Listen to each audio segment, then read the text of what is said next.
Yo, I'm Master Fisher, and thanks to Codemasters and the EA Creator Network, I'm back with a new F122 gameplay video today with a 25% race at the new track layout in Australia. If you haven't seen my first F122 gameplay videos, check them out at my channel now. And don't forget, this Sunday, the 19th of June at 3 PM CEST time, I'm live at my Twitch channel MasterFisher25 with F122 gameplay. But now let's do the comparison. If you don't want to see that and head straight over to the race gameplay, this is the time where the race starts. Now let's do the comparison. So at the top there's the real life onboard, at the left hand side F1 2021, and at the right the new circuit in F1 22. And at the entry of turn number 1 at the left hand side, the wall is now further away from the circuit, and they also moved it further away in F1 22, as you can see, compared to F1 2021. And turn 1 has been widened by 2.5 meters on the driver's right hand side, and you definitely can see a difference from F1 2021 to F1 22. And also compared to real life, it looks really good here.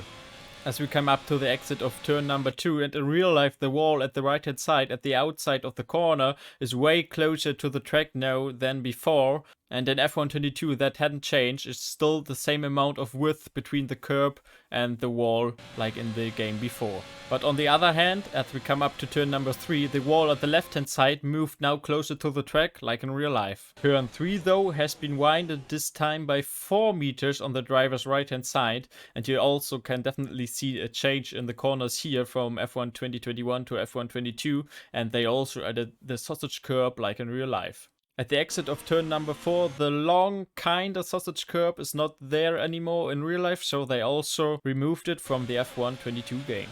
In real life, the wall at the left hand side at the exit of turn number 5 is now much closer to the track. There's just a small gap between the curb and the wall. In F1 22 they moved it a little bit closer to the track, but not enough.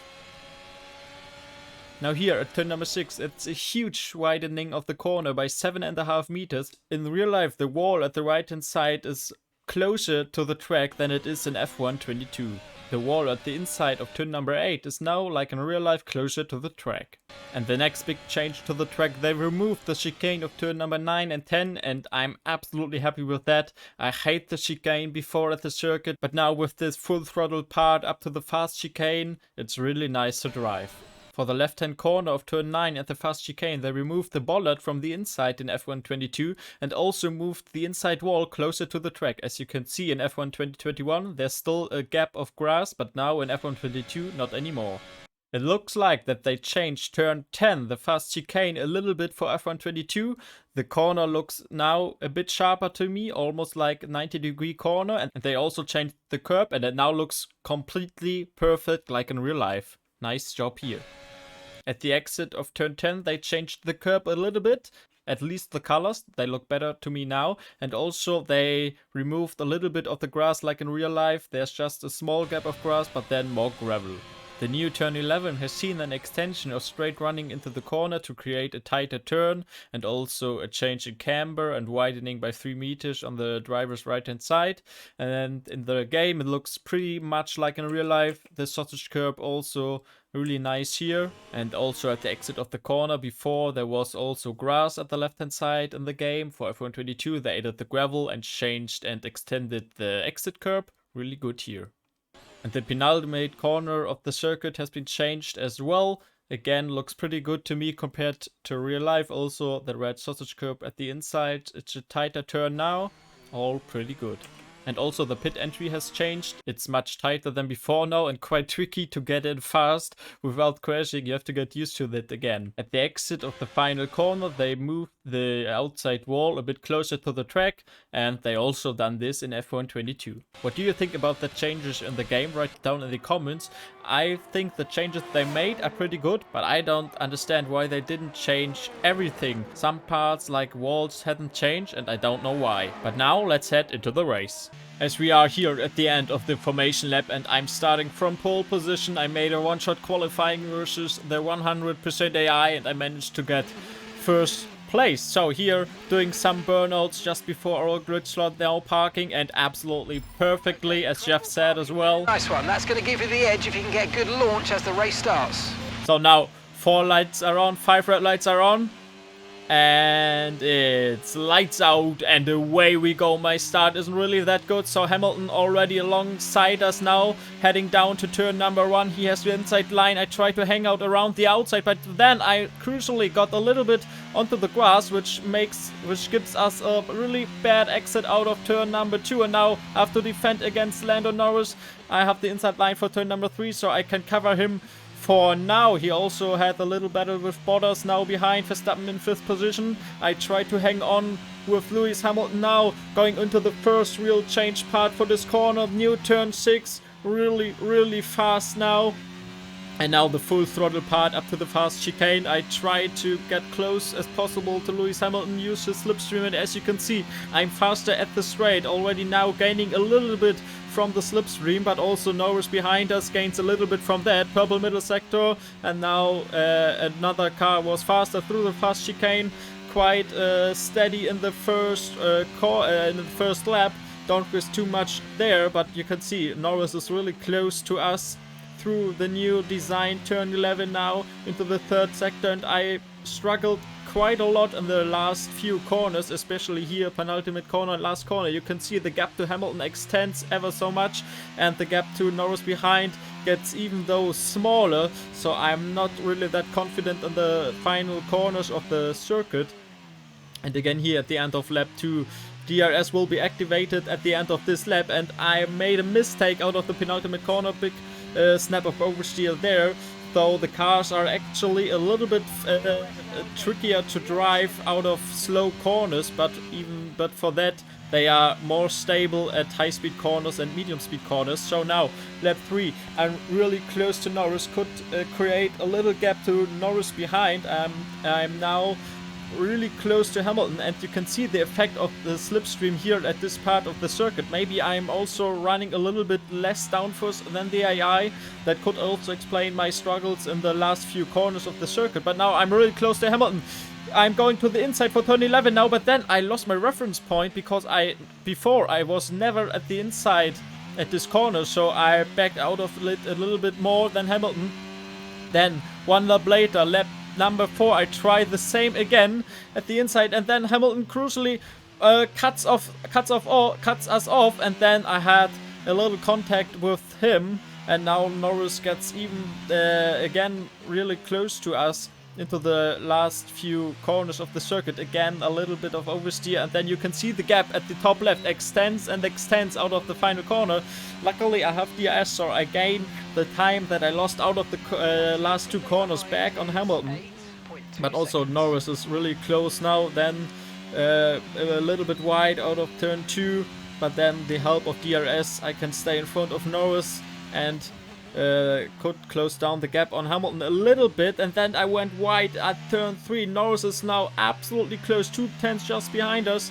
I had a look on him there. This corner is quite difficult in the race to get through it on full throttle, but I think it's more difficult with 100 race distance, for example, when you have even more fuel in the car. Now this is our strongest part of the circuit.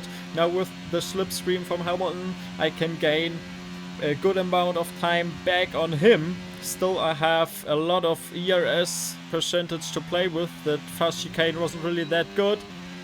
Already about 39% at the rear left tire after 5 laps, so tire degradation is quite high, and again a lot of oversteer out of the corner. Now I get quite a good run through this chicane here, but then at the exit I had a bit of oversteer, and then I got onto the grass, and now Norris has a really good run at us, and now side by side through the corner, but I understeer a little bit, push him a little bit wide, but then I think there was enough room even for another car. He could have used the curb, so he was a little bit too careful in my opinion on that. And then I decided to drive into the pit lane. You can see the new pit lane very tight, and then I had a lot of oversteer going into the pit lane, so it was quite close with contact with the wall, going onto the medium tires, rejoining the circuit. Now the new pit exit, the line at the left hand side is quite long, so you can't get at the left hand side to get a good run through the corner. And now you can also see I have very cold tires, and I try to warm them up here at the straight leading to turn number 3. So yeah, that could be also a quite interesting thing for the new game. The undercut isn't that powerful anymore. And now at one lap later, at the end of lap 7, the other car's pitting as well. Hamilton, you can see him there already at the pit exit. He gained a lot of time on us at this part, and now side by side with Alonso through the first corner as he exits the pits. I come around the outside of turn number 1 and then have the inside for turn number 2, and I made it. Also, my tires now are quite a lot warmer than from Alonso and Hamilton, so I should gain more time on Alonso, or even though with this mistake out of turn 4. But I should also gain a lot of time back on Hamilton. Also now through the second sector where we were absolutely the strongest against the AI cars. And now you can see lap number 9, one lap later, I'm again quite close to the DRS zone of Hamilton. I try to get into it right now in the final sector, 1.2 seconds.